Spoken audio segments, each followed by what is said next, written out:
अस्सलामुअलैकुम। पीरियड्स का इरेगुलर होना ऑफ कोर्स एक मसला है।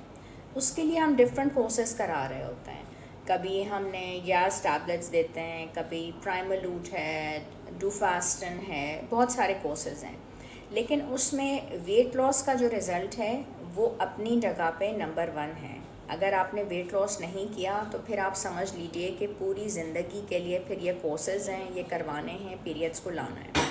जो लोग इससे फिर पीछा छुड़ाना चाहते हैं उनको फिर हम करवाते हैं सीड साइकिलिंग। उसके लिए आप एक फॉर्मूला याद रख लीजिए, FPSS, ठीक है। 14 डेज़ यानी कि जो फॉलिकुलर फेज़ है उसमें फ्लैक्स सीड्स 14 दिन और पम्पकिन सीड्स 1 चम्मच सुबह शाम आपने ले लेना है दोनों का। और उसके बाद जो लूटियल फेज़ है यानी कि 15 डेज से लेके 28, उसमें सनफ्लावर सीड्स और सेसेमी सीड्स, सिर्फ ये 4 सीड्स हैं जो कि करने